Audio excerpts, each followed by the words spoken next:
अगर दोस्तों आप चैनल पर न्यू हैं तो सब्सक्राइब जरूर करें और भारत माता की जय कमेंट में सेंड करें। Region letter I region letter and देश की प्रमुख खबरें आज सुबह तक 15 जनवरी 2026 वन। उत्तर भारत में कड़ाके की ठंड और शीतलहर की स्थिति। उत्तर भारत में शीतलहर और घने कोहरे का प्रकोप लगातार जारी है। नोएडा में न्यूनतम तापमान 2 डिग्री सेल्सियस के करीब दर्ज हुआ, जिससे आम जनता और स्कूल कॉलेजों पर सीधी प्रभाव पड़ा है। दिल्ली, एनसीआर, उत्तर प्रदेश, पंजाब, हरियाणा एवं राजस्थान में सुबह के समय न्यूनतम तापमान काफ़ी गिरा। सुबह की सर्दी इतनी बढ़ी कि कई स्कूलों ने 15 जनवरी को छुट्टी रखने या ऑनलाइन कक्षाओं का निर्णय लिया। स्थानीय प्रशासन ने बच्चों की सुरक्षा और स्वास्थ्य को देखते हुए निर्णय लिए।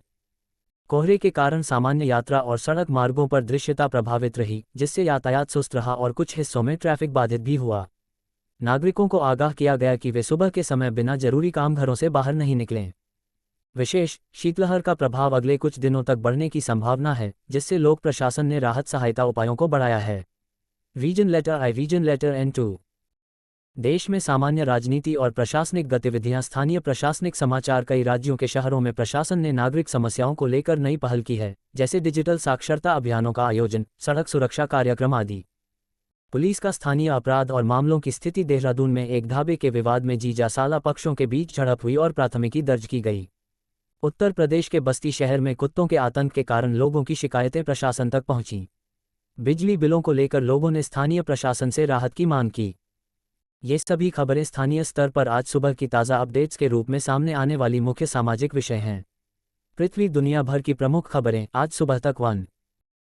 वेनेजुएला में राजनीति में बड़ा बदलाव। वेनेजुएला के नवीन अंतरिम राष्ट्रपति डेल्सी रोड्रिग्स ने प्रेस कॉन्फ्रेंस के दौरान घोषणा की है कि पूर्व राष्ट्रपति निकोलस मादुरो के समय में कैदियों की रिहाई की प्रक्रिया जारी रखी जाएगी। रोड्रिग्स ने कहा कि यह कदम राजनीति और वैचारिक विविधता को समझने का नया राजनीतिक क्षण दर्शाता है। The times of India. ये घोषणा इस बात का संकेत भी है कि देश राजनीतिक परिवर्तन की ओर बढ़ रहा है, जबकि अमेरिका के हस्तक्षेप के बाद ये बदलाव देखा जा रहा है। Upward trend 2। वैश्विक जोखिम और आर्थिक चुनौतियां। एक नई वैश्विक रिपोर्ट के अनुसार 2026 में भू आर्थिक संघर्ष जियो इकोनॉमिक कॉन्फ्लिक्ट दुनिया के लिए सबसे बड़ा जोखिम माना जा रहा है और भारत के लिए साइबर सुरक्षा प्रमुख चिंता का विषय है।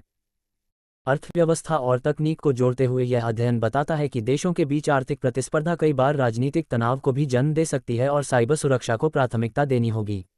रॉकेट 3। नासा का अंतर्राष्ट्रीय अंतरिक्ष स्टेशन इस से चालक दल को निकालना। नासा ने घोषणा की है कि 15 जनवरी सुबह 4 अंतरिक्ष यात्रियों को अंतर्राष्ट्रीय अंतरिक्ष स्टेशन से निकाला जाएगा और नए चालक दल को भेजा जाएगा।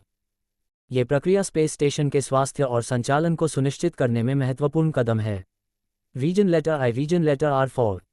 ईरान में विरोध प्रदर्शन। ईरान में विरोध प्रदर्शन जारी है और सरकारी मीडिया में भी यह स्वीकार किया गया है कि विरोध बड़े पैमाने पर फैल रहा है। अंतर्राष्ट्रीय स्तर पर ईरानी प्रदर्शन और सुरक्षा बलों के बीच तनाव के बारे में रिपोर्टें सामने आ रही हैं। Soccer ball. खेल जगत की प्रमुख खबरें। Cricket update. आज सुबह तक क्रिकेट जगत से कई बड़े समाचार प्राप्त हुए हैं। दुनिया भर के क्रिकेट के मुख्य प्रतियोगिताओं और घरेलू मैचों से ताज़ा परिणाम और अपडेट उपलब्ध हैं, जिनमें खिलाड़ियों की प्रदर्शन रिपोर्ट्स, मुकाबलों के परिणाम और आगामी मैचों की तैयारियां शामिल हैं। Cricket tracker Hindi. क्रिकेट जगत की विस्तृत रिपोर्ट उपलब्ध होने पर अलग से विस्तृत अपडेट दिया जा सकता है। बाग्राफ। आर्थिक और रोजगार से जुड़ी खबरें। आज की ताज़ा खबरों के अनुसार भारत में बेरोजगारी की वर्तमान स्थिति, महंगाई के हालात और सरकार की आर्थिक नीतियों पर हाल ही में रिपोर्टें सामने आई हैं। Downward trend. महंगाई और उत्पादन। हाल ही में जारी एक रिपोर्ट में भारत के थोक मूल्य सूचकांक में वृद्धि दर्ज हुई है, जो दिसंबर 2024 से बढ़कर लगभग 2.37% हो गया है। ये वृद्धि निर्मित वस्तुओं और ईंधन ऊर्जा की कीमतों में बढ़ोतरी के कारण है। Upward trend. जीडीपी वृद्धि के अनुमान। वित्त वर्ष 2025 में भारत की जीडीपी वृद्धि दर लगभग 6.7% रहने का अनुमान जताया गया है, जो पिछले साल की तुलना में बेहतर प्रदर्शन को दर्शाता है। मौसम अपडेट और प्रभावित क्षेत्र। घना कोहरा और मौसम चेतावनी। दिल्ली, एनसीआर, उत्तर प्रदेश, पंजाब, हरियाणा और बिहार समेत कई राज्य सुबह के समय घने कोहरे और बर्फ जैसी ठंड का सामना कर रहे हैं। आईएमडी ने आगाह करते हुए कहा है कि अगले दिनों के दौरान भारी कोहरा और ठंड बनी रह सकती है, जिससे सड़क यात्रा और हवाई मार्ग प्रभावित हो सकता है। प्रभावित क्षेत्रों में नागरिकों के लिए सलाह। सुबह के समय बिना अनिवार्य काम घरों से बाहर न निकलें। आवश्यक होने पर ही यात्रा करें और वाहन चालक कोहरे के दौरान कम गति में चलें।